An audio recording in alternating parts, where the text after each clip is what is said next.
likely.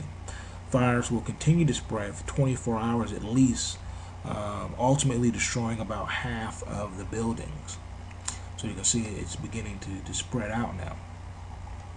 So as you can see, this is very serious, and this is just one example, okay, of what can be done. And we know that we are right now in the time of a false flag. So I think it's beginning with the Gulf oil spill, and if you follow the money seems to be telling us that we're getting close to such a thing, only because of the way the markets have been moving.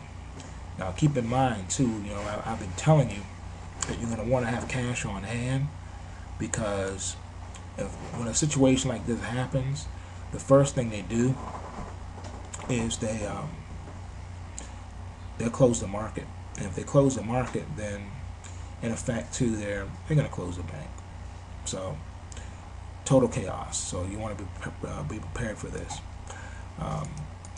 Okay. So now, as you can see now, in this one scenario, the blast wave is going out further. I mean, you can do the knowledge with anything on this. We're just using this Manhattan as an example, but you can put this anywhere. The nuke could have been planted inside a subway station. It could have been planted anywhere. It could be in any major city. It could be in a suburb. It doesn't matter. It just depends on how they want to do this and what the end game would be. Remember, for everything that they do, there's a purpose and there's a plan for it. And I just want to leave you with that. As you can see here, at 16 seconds after detonation now, it's really spreading. And then here is the long-term fallout pattern of what this will look like. It's really quite devastating. You can read more here if you just go ahead and pull up the blog, and you can go through the rest of this, so you can get an idea of what we're talking about here. And this is under the post here. This is today's post in the Vulcan report, so you can read up on it and do some research of your own and try to figure out what may be best for you and your family. Right now, as we conclude this particular video, you can see where we are in the markets.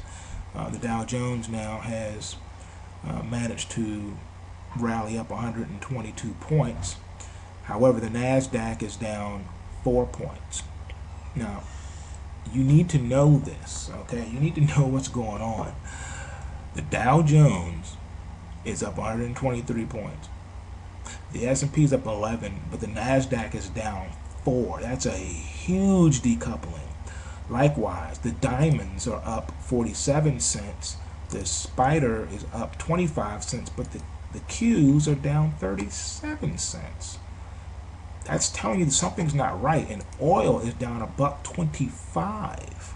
Now, those of you who've been following the Vulcan report, you know that oil and follows the stock market. It's just how it is. But in this scenario, look at this. Even the bonds are down. Bonds. How can the bonds be down in a situation like this? And the market is extremely totally dislocated at this point. And your meats, looking at your commodities, only up a penny right now after being down. Looking at your grains right now up 14 cents. Goldman Sachs down $2.58. Look at the base we're building here now. It's trying to base for consolidation so it can eventually get back up to the trend line before it falls and collapses again. But look at this. Look at your gold. Your gold now is down 62 cents. All right. Here's your silver. Silver is up 9 cents. But the chart I really want to show you is this one here. This is gold. This is gold spot. Do you see anything interesting here? Let me point it out to you.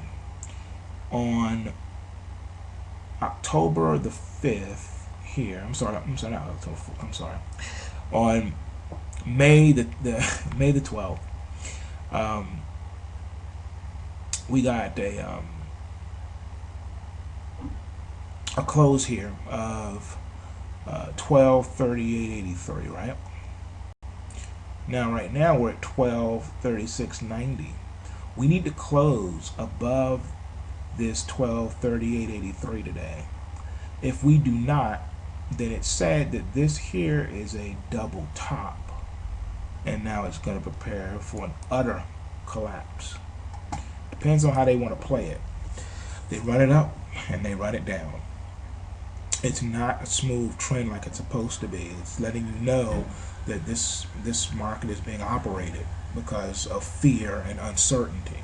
But like I said before, gold and silver is not going to be the new currency. It's going to be electronically digitized and part of the new control grid, because the powers that be are going to have to control this.